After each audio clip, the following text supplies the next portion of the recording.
Bem, dando continuidade, nós vamos trabalhar agora a disciplina de História, que tem como título Imigrantes, que vai da página 112 até a página 116. Bem, é um assunto bastante abrangente e há uma necessidade de se fazer uma boa leitura para poder responder às atividades, certo? Bem, e o que é imigrantes? Imigrantes são pessoas que entram em um país estrangeiro com o objetivo de residir ou trabalhar, ok? Olha só, desde a chegada dos europeus para as terras brasileiras, a nossa história ela é marcada por chegada e partida de imigrantes, certo? Em 1530, começou a estabelecer a ocupação em nosso território, que foram feitos por imigrantes trazidos pelas grandes navegações, especialmente os portugueses e entre outros povos, certo? O mesmo aconteceu no período em que se implantaram, ou seja, tentaram implantar as capitanias. Ora, e o que é capitanias? Comando de plantio, tá?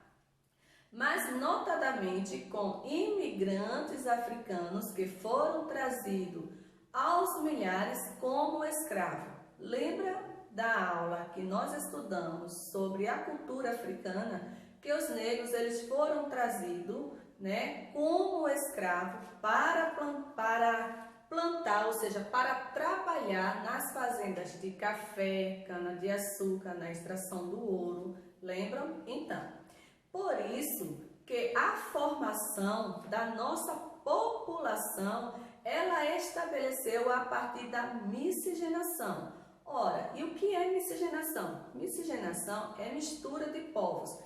E o nosso povo, ou seja, o povo brasileiro, ele foi formado por esses três povos, que foram os portugueses, os africanos e também os indígenas, certo? Bem, a entrada dos portugueses e africanos, ela foi bastante forte ao longo do tempo de toda a história brasileira, certo? Mesmo no período em que Portugal ele proibia a vinda de imigrantes, como foi no período colonial.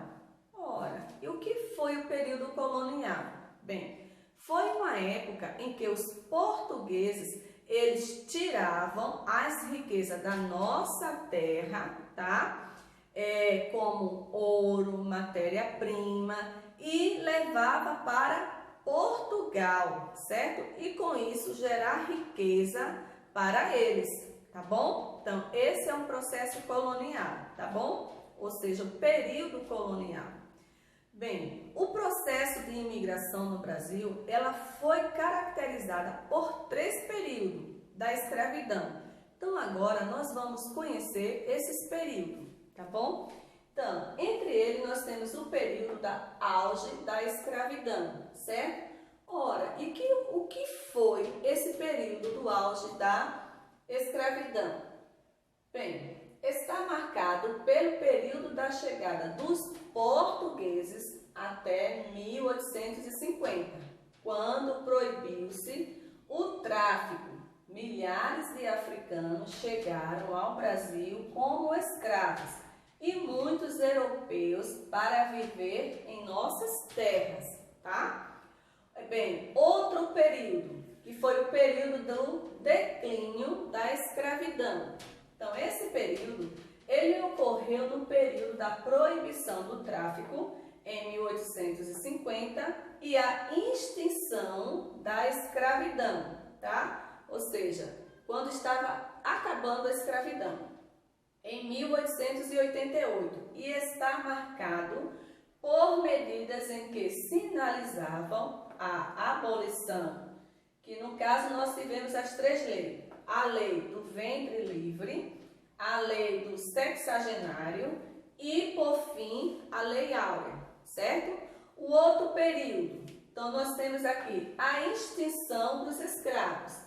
Bem, ele vai desde a abolição, certo, da escravatura no século XX, certo, quando o trabalho livre e assalariado passou a ser mão de obra, tá, procurado pelos cafeicultores.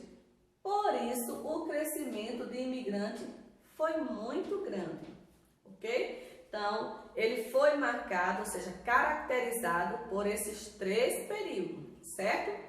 Bem, nós sabemos que muitas contribuições, elas foram dadas pelos imigrantes para a nossa formação, como urbanização e arquitetura, para a agricultura e a indústria, na arte, na literatura, na educação, na gastronomia. Então, tivemos aí essas contribuições por esses imigrantes, tá? Agora é com vocês, vocês vão realizar as atividades.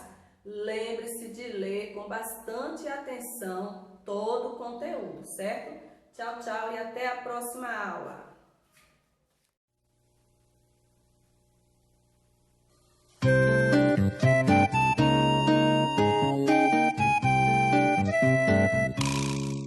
A imigração muda a cara do Brasil no final do século XIX. Mão de obra mais capacitada do que o escravo, o imigrante coloniza grande parte das terras do sul brasileiro, desenvolvendo novas lavouras e influenciando a formação de nossa própria cultura. A tarefa não é fácil e, às vezes, trágica. Para que os estrangeiros possam se estabelecer, as empresas contratantes desalojam e até exterminam alguns grupos indígenas que habitavam a região. Alemães, italianos, espanhóis, japoneses e árabes vão chegando e mesclando seus conhecimentos na construção de uma nova nação. Mas existe um outro motivo para a imigração. Café que nasce até nas serras e viceja nas terras onde dão a copaíba e o jacarandá. Principal referência da economia brasileira, a produção de café não para de crescer e necessita cada vez mais de trabalhadores. Os italianos são os que chegam em maior número e a maioria segue para as fazendas do interior paulista, onde trabalha em regime de semi-escravidão. Na virada do século, o Brasil responde por 80% da produção mundial de café.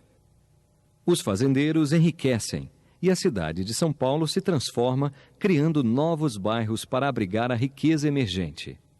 Os bairros mais antigos abrigam a legião estrangeira, que adapta a sua herança cultural aos costumes brasileiros. Toda essa euforia faz com que os cafeicultores produzam muito mais do que o mercado é capaz de consumir. O preço do café despenca e milhões de sacas excedentes são queimadas.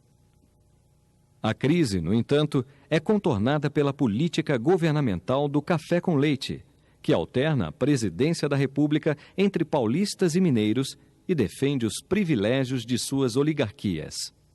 Em 1906, o Convênio de Taubaté faz com que a produção excedente de café possa ser comprada pelo governo. Para isso, o Brasil contrai novos empréstimos internacionais e compensa o prejuízo dos fazendeiros. A economia se fortalece, os empresários do café agradecem, mas ninguém paga a conta e a nossa dívida externa não para de crescer.